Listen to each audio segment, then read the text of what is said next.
Abra a tua Bíblia no livro de Esdras.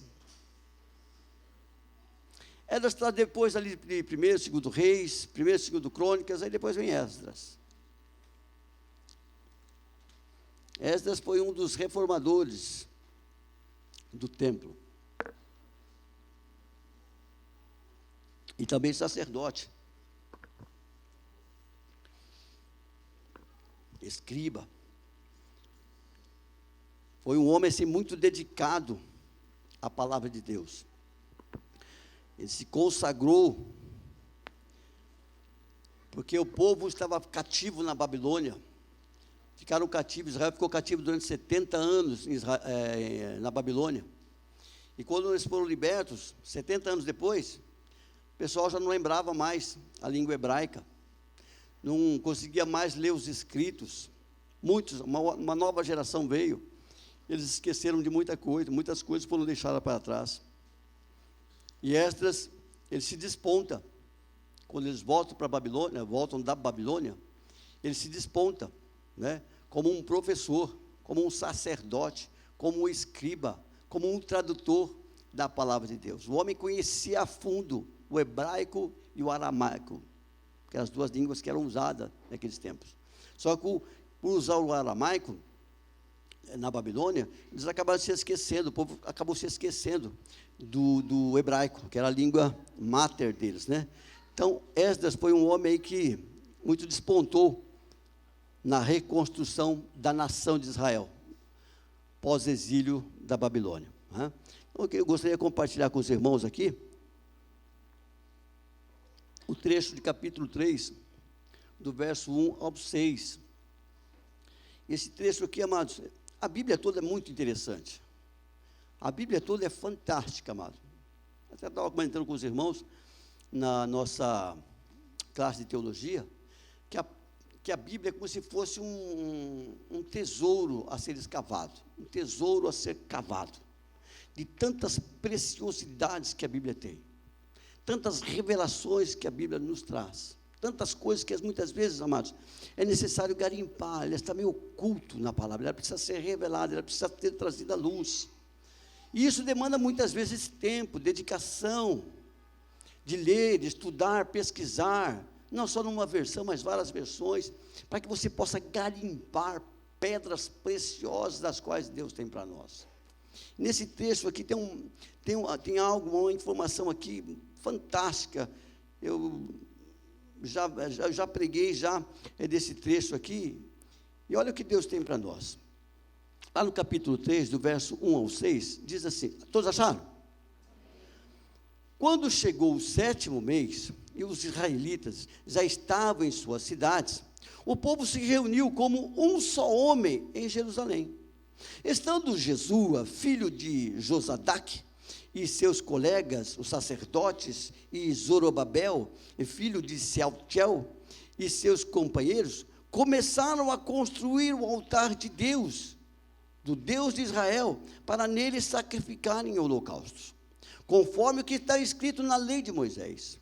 O homem de Deus, apesar do receio que tinham dos povos ao redor, construíram o altar sobre a base, e nele sacrificaram holocaustos ao Senhor. Veja bem, amados, no verso 3, apesar do receio que tinham dos povos ao redor, receio, era medo, eles tinham medo, eles estavam inseguros, tá? Porque muitos queriam ainda roubar a terra deles, saquear a terra deles, né?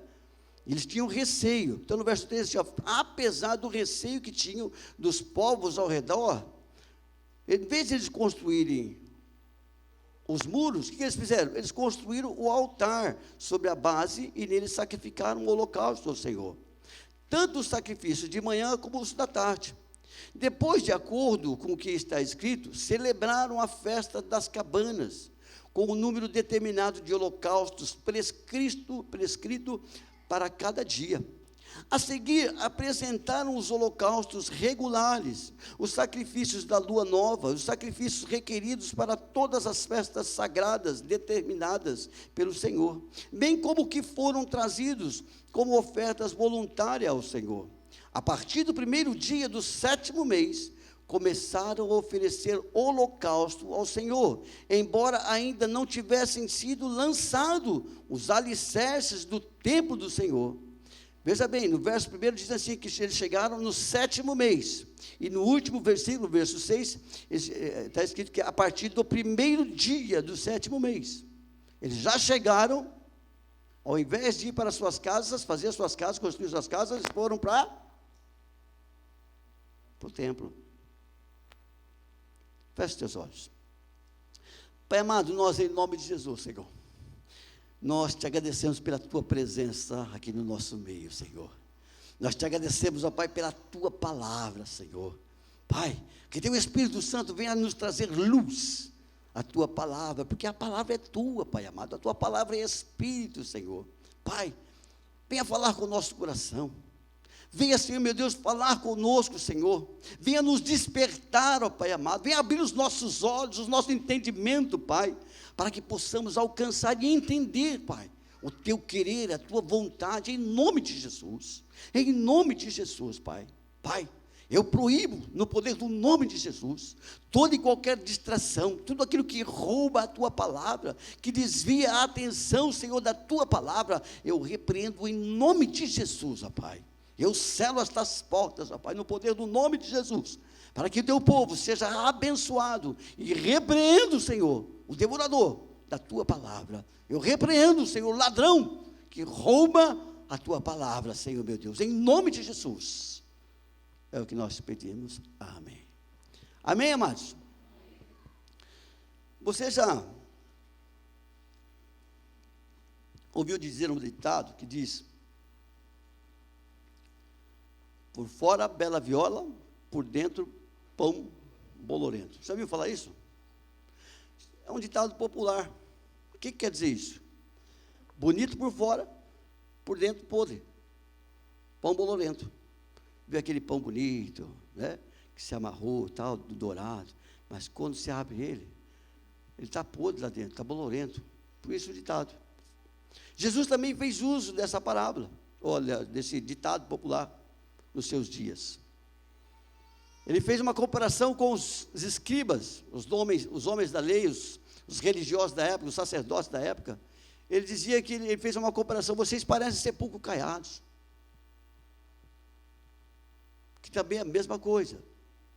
Sepulcro caiado, amados, quando você entra no cemitério, você vê aqueles montes de aquelas pedras bonitas, com inscrições, com fotos, imagens, né? Coisa linda, não é verdade? Tem gente que gosta até de ficar lá. Tem um grupo de pessoas, eles têm um nome certo. Góticos, né? Góticos. Eles gostam de ficar lá, tão gostoso que é, tão bonito que é. E, inclusive, você pode até fazer um piquenique lá debaixo daquelas árvores lá. Eu fui no cemitério aqui do São Bernardo uma vez, e eu sou apaixonado por jaca. É bom. Aquela jaca macia, só que tem uma cola danada, né? Mas eu gosto demais de jaca. Eu enfio o pé na jaca mesmo. O Eli uma vez trouxe uma jaca, né, Eli? Um colosso de jaca, tinha uns 30 quilos aquela jaca, né, Eli? Mas estava uma delícia, não estava? E eu comi e levei para casa. E eu estava falando, fui no cemitério, mas e lá, não sei se vocês repararam, ali do lado do IML, onde fica lá velando as pessoas, tem umas árvores lá, os pés de jaca. E tinha aquela jacona bonita. Eu falei, eu não como dessa jaca. Não sei do que ela tem se alimentado, né? Cair fora, mas ali, os sepulcros ali é mais bonito, né? Coisa bonita. Mas quando você abre aquele sepulcro, lá dentro, amados, você fecha até os... Eu lembro que nós fomos fazer uma exumação no cemitério da Paz, em Diadema, e eu não tive nunca tive aquela experiência. Foi a primeira vez que eu tive a experiência assim, né? Porque geralmente quando você abre a tumba, só tem ossos. Aquele camarada, ele tinha algo mais. Era japonês, Betânia. Flávio, nem te falo. E acho que por causa de tanto... que conserva o corpo, como que chama? Formol. Acho que ele tomou muito remédio, muito formol, alguma coisa, e o corpo não se decompôs. O remédio conservou o corpo dele. Então, quando abriu o caixão, eu saí de lado assim, irmãos, porque a família me chamou, pastor, vamos lá fazer exumação. Pastor, vai, né?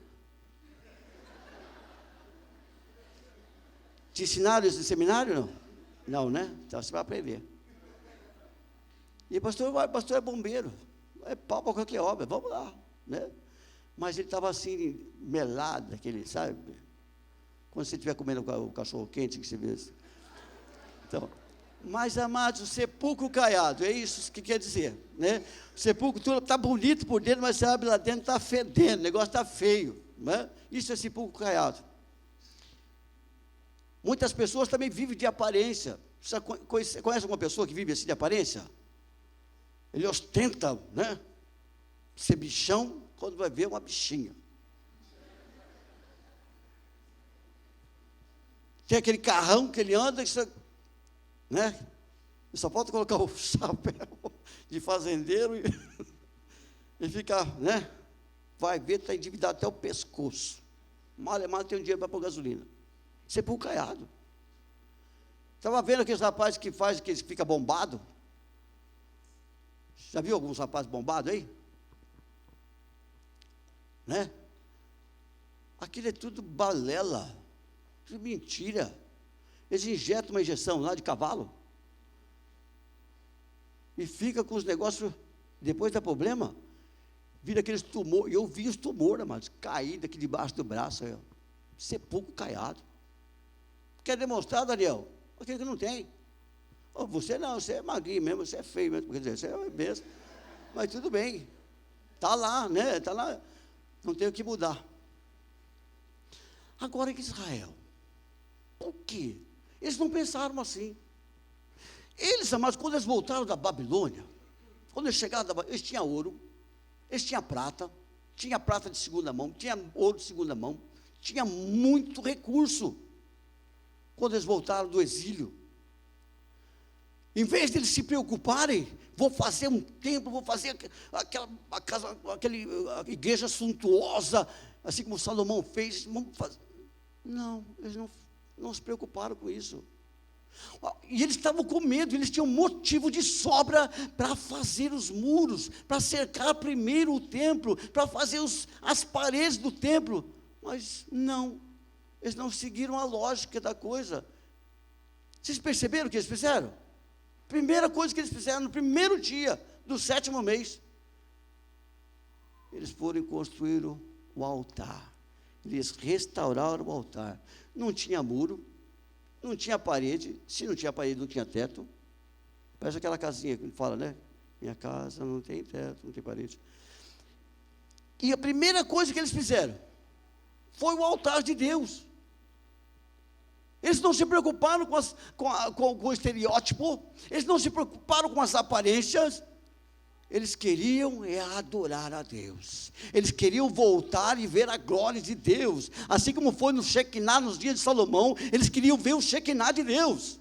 Eles não estavam preocupados com aquilo que é belo, aquilo que é bonito, eles se preocuparam com a essência, o altar de Deus, o zelo pelo culto ao Deus eterno, o zelo pelo culto daquele Deus que os resgatou da terra do Egito, da terra da escravidão, o Deus que os puniu, até mesmo, porque eles pecaram contra Deus, e Deus também permitiu, cumprindo a profecia de Ezequiel, Jeremias, que quando ele disse que eles seriam levados cativos 70 anos para a Babilônia, por causa da desobediência.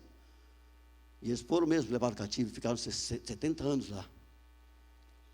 E quando eles voltaram, amados, esse povo que já não conhecia mais a Deus, que já não conhecia mais o culto, que não conhecia mais os sacrifícios, que não conhecia mais os holocaustos, que não conhecia os sons das trombetas, dos símbolos, que não conhecia o Shekinah de Deus, mas eles desejavam no coração deles a adoração, a presença de Deus. Amados, o que eu aprendo com isso? O altar, que aqui diz que a primeira coisa que eles fizeram, no primeiro dia que eles chegaram lá, do 7º mês, foi restaurar o altar. O altar, ele aparece no Velho Testamento 396 vezes, aparece o altar. E o altar sempre simboliza um meio de comunicação de um homem para com Deus. Noé foi o primeiro homem a levantar um altar para Deus, como gratidão por Deus ter livrado a sua família do dilúvio.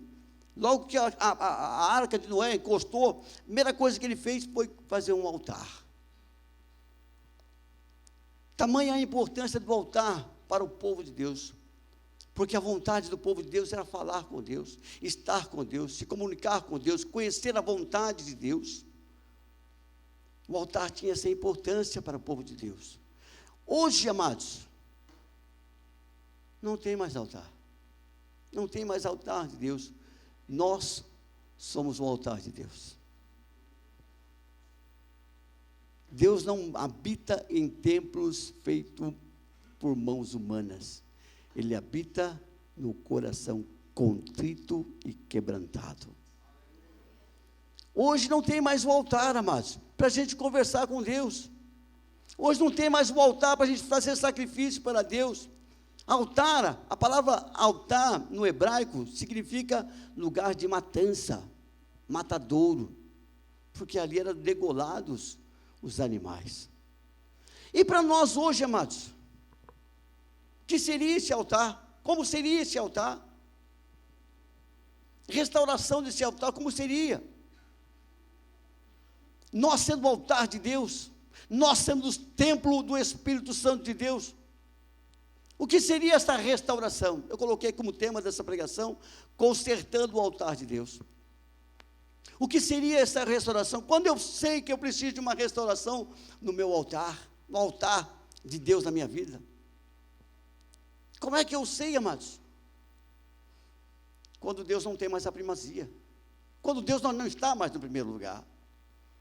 A gente arruma tanto subterfúgio, a gente arruma tantas outras coisas, amados, e Deus sempre fica em primeiro lugar. Meu altar está precisando ser restaurado. Quando o meu altar precisa ser restaurado, amados? Quando eu me deixo contaminar com as más companhias lá fora. Quando a gente se alegra, quando alguém diz lá fora, xinga, ou fala um palavrão, ou conta uma piada suja, e eu estou lá no meio. Meu altar está precisando restaurado, ser restaurado. Quando meu altar precisa ser restaurado? Quando eu deixo de orar a Deus.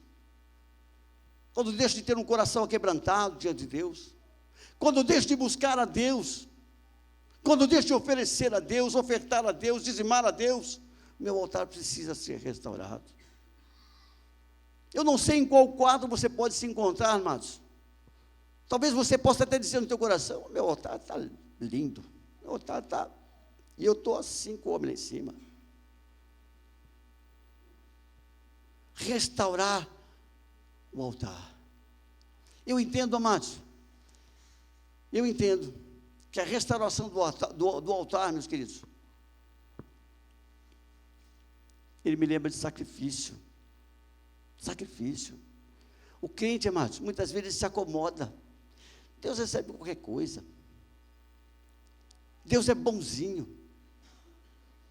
Eu dizimo de qualquer forma. Eu oferto de qualquer forma. Ando com qualquer pessoa lá fora, me comunico com as pessoas de forma mundana, e parece que Deus não tem participado, parece que Deus não tem visto. Altar, amados, lembra sacrifício. Sacrifício, meu amado, é sacrifício. Sacrifício é renunciar a si mesmo. Sacrifício é dizer não a si mesmo, aos sonhos, aos desejos, às vontades, porque Ele tem a primazia na tua vida, meu amado. O Senhor Jesus, Ele tem a primazia, nós somos servos dEle. E muitas vezes nós achamos que somos donos do nosso nariz, podemos fazer do jeito que a gente pensa, do jeito que está na teia.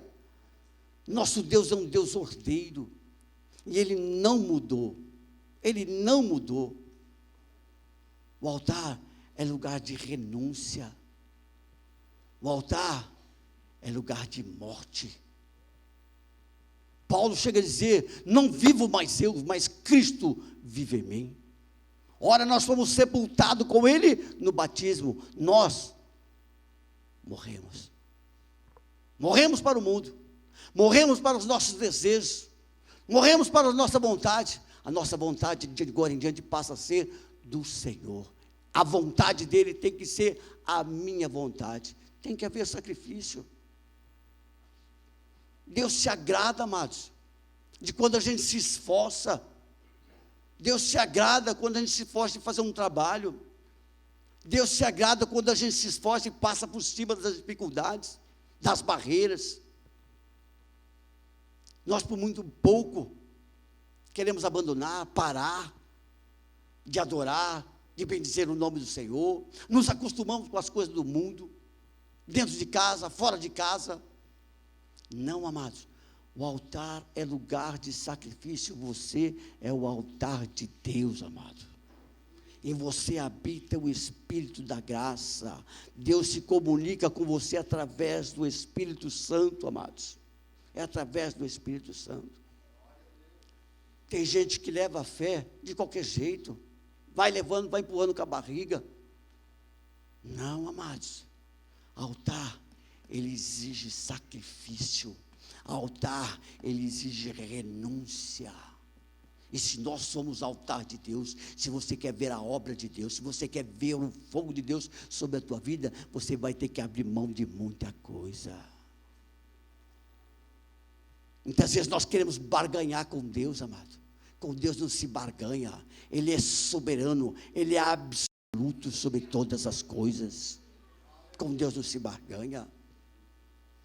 O próprio Jesus chega a dizer, amados: se alguém quiser acompanhar-me, negue-se a si mesmo diariamente. Negar a si mesmo, amado, é abrir mão das suas vontades. Quando a vontade de Deus, ela vem em primeiro lugar. E aliás, Ele tem que estar em primeiro lugar na tua vida. Lembra que uma vez eu fiz aqui assim? Coloquei aqui uma ordem da qual nós devíamos seguir, segundo a minha ótica. Primeiro, Deus. Segundo, família. Segundo é família. Terceiro, trabalho. Precisa trabalhar, amados. Nada cai do céu. E aliás, a única coisa que caiu do céu foi o diabo. Se estiver esperando cair alguma coisa do céu, cuidado, porque ele pode cair na tua cabeça. Terceiro lugar, amados, trabalho. Quarto lugar, igreja. Vocês estão bons, hein? Eu estou na dúvida aqui, mas vocês estão afiados. Glória a Deus, eu fico feliz por isso, amados. Que a gente, como pastor, às vezes fica preocupado. A gente procura trazer uma comidinha fresca, trazer um bom alimento, sadio, puro, bem temperadinho, para não pegar muito pesado. E a gente se preocupa, mas o povo, por que faz isso? Mas por que o povo descamba daqui? Por que o povo... A gente fica preocupado. Mas eu vejo que vocês aprenderam a lição. E eu louvo a Deus pela vida de vocês. E em quinto lugar, amados? Aleluia. O lazer, amados, é por último. Primeiro é Deus. Segundo, família. Terceiro, trabalho. Quarto, igreja. Quinto, lazer. Lazer vem antes da igreja. Aleluia. Eu fiz para vocês, para ver se vocês estavam ligados. Negue-se a si mesmo, amados. A gente muitas vezes tem que abrir mão de muitas coisas para servir a Deus, para receber a bênção de Deus. Mas muitas vezes nós nos encontramos brigando com Deus, discutindo com Deus. Amados, o que Deus tem para você é bom, perfeito e agradável. Quanto tempo faz? Quanto tempo faz que você não se aquebranta diante de Deus? Como altar de Deus, quanto tempo faz? Fala para mim. Quanto tempo faz que você não dobra os seus joelhos e se aquebranta diante de Deus? Quanto tempo faz que você não tira um tempo de consagração para Deus? Mas quer a bênção, mas quer ser abençoado, mas quer que Deus abra as portas, mas não tem tempo para Deus. Nós muitas vezes temos tempo, amado, para ficar diante da televisão 2, 3, 4 horas. E vou dizer um pouquinho mais, vou falar, quero nem saber, veio aqui, eu vou falar. Tem neguinho que tem a disposição de acordar 2, 3 horas da manhã para ver briga. Vou falar, falei que vou falar, não quero nem saber. Como que chama aquela luta lá? UFC. Irmãos, vou falar, não quero nem saber. Pode olhar de cara feia, não quero saber, vou falar. Como é que eu posso me alegrar vendo o outro soco? Eu vi umas cenas, reportagens lá, socando a cara do rapaz. É brincadeirinha aquilo lá, não? É brincadeira ou não? Aquilo é brincadeira? Eu vejo, o melado rolou ali. Vocês assistiram o último que teve? Pelo menos foi verdadeiro, foi corajoso. Irmãos, eu não posso me alegrar com a derrota do meu semelhante. Ver alguém socando alguém na imagem e semelhança de Deus. Eu não consigo admitir isso. Eu vi quando aquele rapaz quebrou a perna, foi dar uma pernada no outro lá. Ayrton? Anderson Silva? Eu falei, bom, não falei nada. Mas que coisa, rapaz. E é normal. Será que Deus se alegra disso? Porque é a mesma coisa, amados. Se eu voltar no passado, existia os Coliseu, e dentro daquele Coliseu, jogavam pais, mães, filhos, jogavam dentro do Coliseu, para serem colocado fogo naquele povo. Nero, o rei de Roma, incendiava aqueles corpos. Os leões tragavam aqueles corpos, rasgavam os corpos, aqueles corpos. E tinha um povo, uma galera. Ei! Será que Deus se alegra disso? Será que Deus se alegrava naquele momento? Mudou o nosso Deus? Não, mas nós, é legal, é da hora. Mas chama para ir para o monte. Vai lá, beleza, chama para o monte. Vai ter?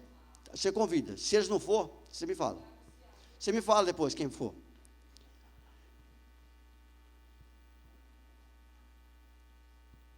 Você é um altar de Deus, amado. Você é um altar de Deus. Cuidado. Cuidado. E para a gente, quanto tempo faz que você não ora a Deus, amado? Quanto tempo faz que você não busca a Deus?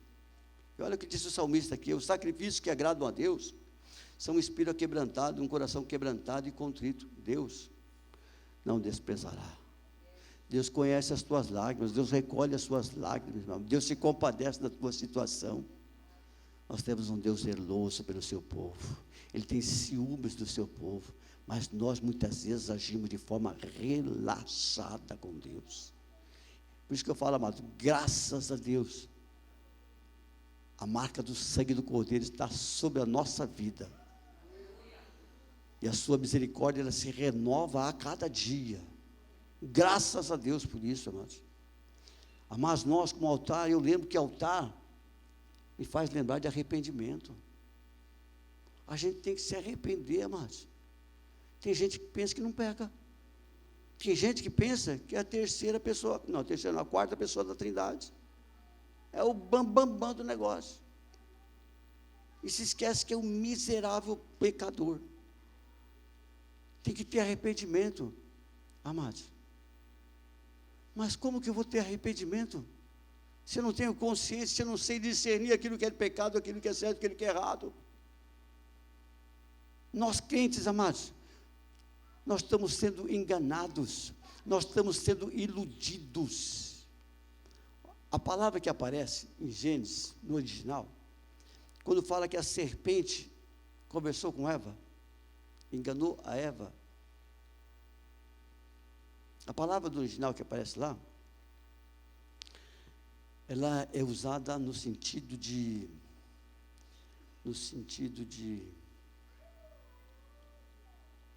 encantamento. Uma palavra que é vertida em encantamento. E nós, amados, somos encantados, o mundo nos encanta. E a gente não percebe isso.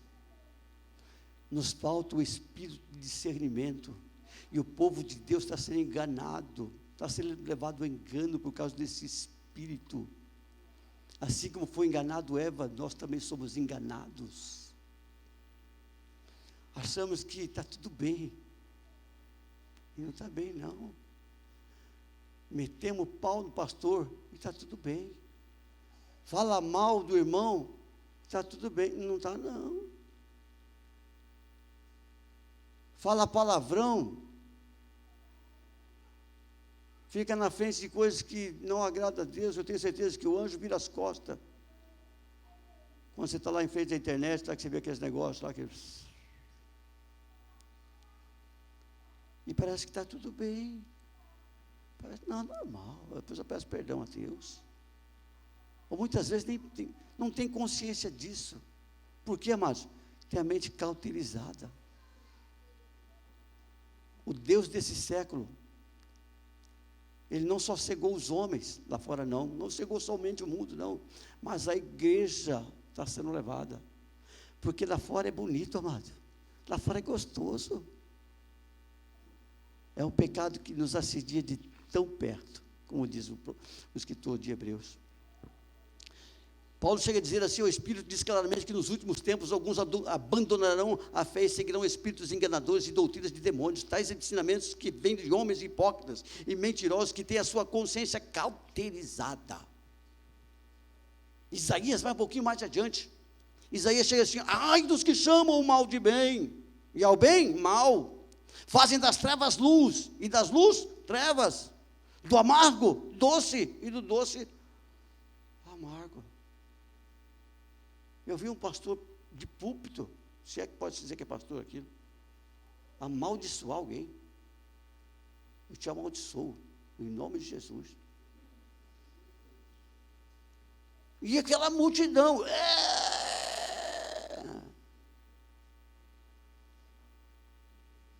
mente cauterizada, amados.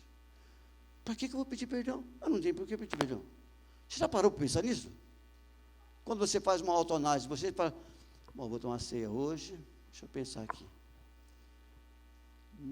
Aquele dia, eu xinguei, mas palavrinha pequena, não foi palavrão. Às vezes a gente esquece até de pedir perdão a Deus, tão santo que nós somos. E amados, Jesus, eu todo dia peço perdão para o Senhor, não quero nem saber porquê, mas estou pedindo perdão. Amados, eu estou orando assim, vem algum sentimento, o Senhor me perdoa, me perdoa, me perdoa, como se fosse, eu me senti fulminado, ia me ser fulminado. Sabe quando você vai apanhar da mamãe? Aquelas criancinhas, vai apanhar, não, mamãe, não é? E eu também sou a mesma coisa. Perdoa, Senhor, perdoa, e me derramo ali, amados. Porque eu sou pecador, amados. Eu sou um miserável pecador. Eu olho para mim, amados, eu vejo quão impuro eu sou.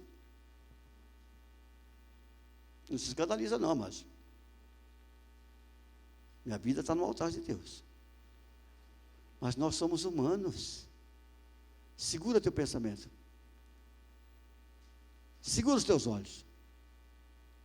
Você tem motivo de sobra para pedir perdão.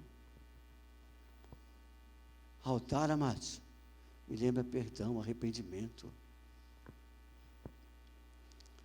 Altar, amados, me lembra santidade. Olha lá o que diz no livro de Êxodos: durante 7 dias faça apropriação pelo altar, consagrando-o. Então o altar será santíssimo e tudo que nele tocar será santo.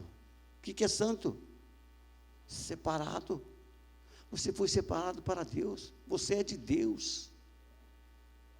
Mas eu tenho certeza que você ouve constantemente alguém falando no teu ouvido: você é um banana, você é um Zé Mané, você é um zero à esquerda, você é um quebrado, você é um falido, você está na roça, você. Ou só eu que escuto essas coisas? Nós temos um inimigo, amados, que constantemente fica aqui, ó. O próprio Pedro chega a dizer, o apóstolo Pedro chega a dizer, que nosso inimigo é como um leão que anda ao nosso derredor. Ele não para, ele sempre está ao nosso derredor, buscando uma brecha, buscando a quem possa tragar. Santidade ao Senhor, santidade é estar separado pelo Senhor. Tem crente que se alegra, mas com a desgraça do outro. Tem crente que se alegra com piadas que não tem nada a ver, piadas sem graça. Alguém fala um palavrão, ele concorda. Santidade se deixa contaminar por coisas banais. E a gente só não se contamina pelos olhos, não, nem são bons pela boca, mas pelos olhos também. Fica vendo algumas cenas assim, picante. Você é santo ao Senhor, meu amado. A igreja é santa ao Senhor. Nós somos santos ao Senhor, porque Ele é santo. Ele exige do teu povo santidade. Porque muitas vezes nos entristecemos, porque muitas vezes ficamos fracos, cabisbaixo. Sabe por quê, amados? Porque entristecemos o Espírito Santo. O Espírito Santo, amado, não é uma utopia. O Espírito Santo não é uma coisa, é um ser, é uma pessoa. Ele tem ciúmes de você. Você não está sozinho. Cuidado por onde você anda. Cuidado por aquilo que você olha. Cuidado com aquilo que você tem escutado. Amados, você não é um saco de lixo. Nós não somos saco de lixo. Você é santo ao Senhor, separado para Ele. Sabe por que muitas vezes nós nos abatemos? 1 Tessalonicenses 5,19, Paulo nos responde: não apaguem o Espírito. O único versículo: não apaguem o Espírito. O Espírito Santo é alegria. O Espírito Santo é comunhão. O Espírito Santo é adoração. O Espírito Santo é compadecimento. Nós não temos prazer com a desgraça de ninguém, amados. Eu não posso me alegrar com a desgraça de ninguém. Altar, amados. Você é o altar de Deus. Eu sou o altar de Deus. E através desse altar, Deus quer se comunicar conosco. Através desse altar, Deus quer falar com você. E você, assim como esse povo de Israel, que ao invés de ficar se preocupando com marabalismo, ou ficar se preocupando com coisas banais, se preocupa com a essência, que é a existência, a manifestação de Deus na tua vida. Em nome de Jesus, você é altar de Deus. Em nome de Jesus, creia. O diabo diz que não, que você é um zero à esquerda. É mentira. É mentira. Mais valor e mais poder tem a palavra de Deus do que a palavra do diabo. Em nome de Jesus, amados.